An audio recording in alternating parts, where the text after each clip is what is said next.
how impressed are you with this? So I don't think any of us could have fathomed they'd be in the top third of the NFL as far as offensive line rankings. How impressed have you been with them? And is this just a matter of, for the most part, knock on wood, they have been healthy and they've been able to gel and be able to play with one another and understand, and Brasillo coaching them up? Does it have to do with Carmen Brasillo? What do you think the reason is for their success? I do think the continuity is key. I think having these guys gel alongside each other, like you just said, is crucial. You know, in the past, John Michael Schmitz had a different guy on his left shoulder and right shoulder every single week. There were so many injuries at guard, and there were so many kind of poor performances at guard. He had different guys alongside him every week, and I think that really stunted his growth and made it challenging for him to understand what his assignment is and how to pass off his assignments to the other guards and kind of what the scheme looks like. But now that you've had the same two guards on either side of John Michael Schmitz this entire season, there's clarity. And I think that's really important. And that's why John Michael Schmitz is taking that step forward. And also, when you're seeing Greg Van Roten, that guy's like 35 years old and he's playing at this level. You got to give credit to him for doing that, for staying healthy and for playing at such a high level. Even an average to above level at that age is really impressive. But you also have to give a lot of credit to Carmen Brasillo for that. And I think what the Giants did really good here with this offensive line was building with continuity in mind. So I mentioned the continuity with John Michael Schmitz and all these guys staying healthy. That's important. But you also have to look at Carmen Brasillo. He's been with Jermaine Illuminor. I think this is his fourth consecutive season now coaching him, maybe even longer, because I think Brasillo was all the way back in New England when Jermaine Illuminor, maybe he was in New England too. So he's been coaching Jermaine Illuminor pretty much Illuminor's entire career. So that's why you're seeing a guy like this have a late career blossom. It's because he's had continuity for at least the 4 years when he was with the Las Vegas Raiders, and now, of course, the last 2 years with the New York Giants. So that continuity is crucial. And also, same thing can be said about Greg Van Roten, who was with the Raiders and then came over to the Giants following Carmen Brasillo. So the Giants definitely found a gem in that assistant coach. Credit to Brian Dable for hiring Carmen Brasillo. I'll give him a lot of credit for that. But Brasillo clearly has great connections and relationships with these players because they left Las Vegas to come be coached by Brasillo, and now he's getting the most out of them here for New York Giants roster that has really struggled to have a good offensive line in years past. And the other thing, Anthony, look at the Raiders' offensive line since Brasillo left.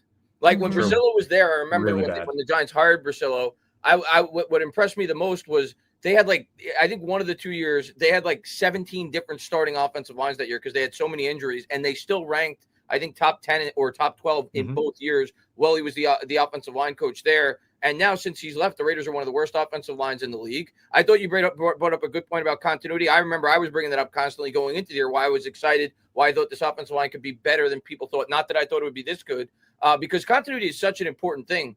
We remember, Baddog, going back to the Super Bowl teams, 2007, 2008. That offensive line took years to get to that point. It takes time to play together and build with one another before you get to that level. So that position, more so than any other, continuity is such an important thing, not just with the players online, but keeping and retaining the same offensive line coach. The Eagles have had one of the best offensive line coaches in the league for years. The Patriots used to have one of the greatest. So it's important to keep Brasillo here, in my opinion. And I agree. I don't want too much change on the line. I do think we need an upgrade at guard, but overall, you want to try to keep this thing intact as much as you can.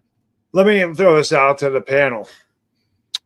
Obviously, the offensive line has improved. We're going to give Brasillo credit for that. We're going to give the players credit for that. How much of the improvement of the line is due to the quarterbacks that are the line? Massive. Yeah, for sure. So they're not taking sacks that they, Yeah, I mean, because Russ obviously didn't end up being what we against Dallas. He did. I mean, we can't get Russ. Russ had two bad games. He had a bad game week one. He had a bad game against the Chiefs. Not that the Chiefs are an easy defense to beat. I'm not making excuses for Russ. But Russ was fantastic against Dallas. I mean, that last interception threw was kind of like a Hail Mary. So it is what it is. But the guy threw for 450 yards and 3 touchdowns. But I'm pretty sure we were like, well, Russ ain't going to sit back there and take sacks. He'll get rid of the ball. But he did take some sacks. But the fact, I think, that Dart, again, a good quarterback can make your line. I'm not saying the line has not been good. But the fact that Dart, we have talked about this ad nauseum. And it's not ad nauseum because it's a good thing to talk about. His poise, his composure, his feel for the pocket, his ability to climb the pocket, his ability to feel backside pressure and to get out of there and to not hold on to the ball, to run to the right or the left. I think he's got to learn to throw the ball away better sometimes. But the fact that he can feel all that pressure and he knows, like, he's got that clock in his head, I got to get out of here. Like, this is going to collapse, and he doesn't take sacks. I think that helps a lot too. So as Dart plays more with this offensive line and vice versa, I think it's only going to get better. Yeah. And, especially when you get a guy like Malik Neighbors who can get open right away because he's supposed to be number one. And if you add a Jordan Tyson or a Carnell Tate alongside of him, it's going to be that much better. So I am very excited. It's been a long time since we could actually praise the Giants offensive line. They have been fantastic in what has been a really bad season.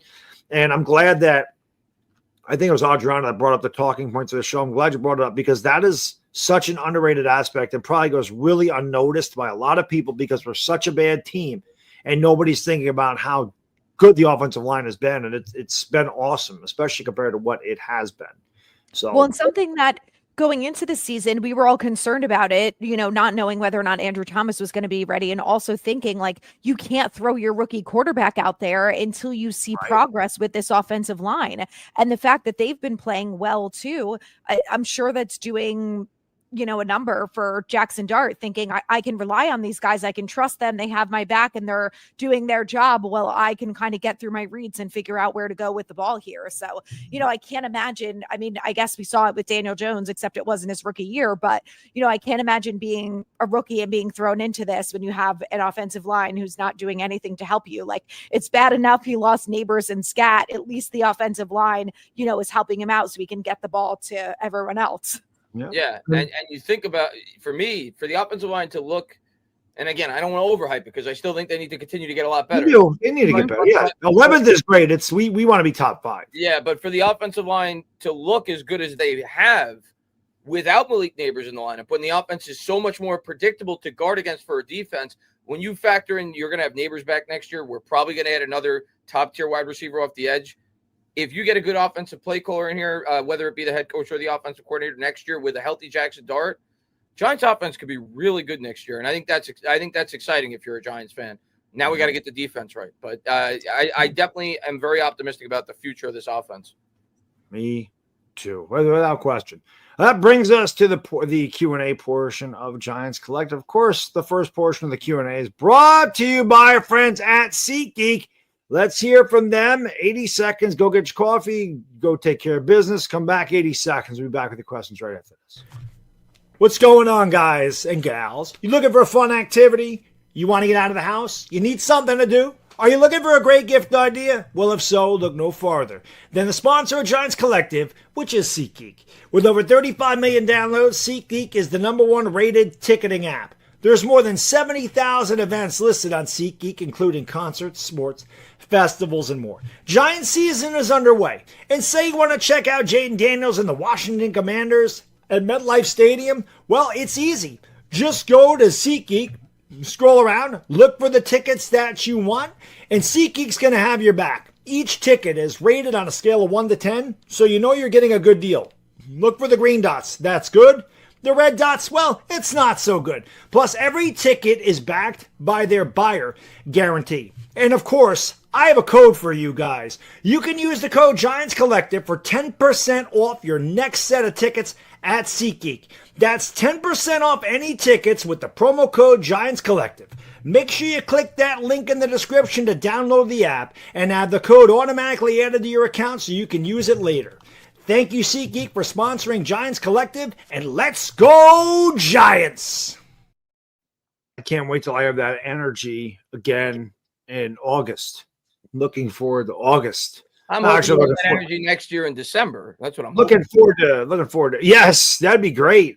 Looking forward to the draft at this point. Isn't it, man? We always look forward to the draft before Thanksgiving. Well, it's always a question. What's going to come first, Christmas music or Giants fans talking about the draft? And we all know Christmas music starts about November 1st, so we can't even get there before we start thinking about the draft. So one of these days, we're going to be talking about meaningful football for the Giants after Christmas music is on.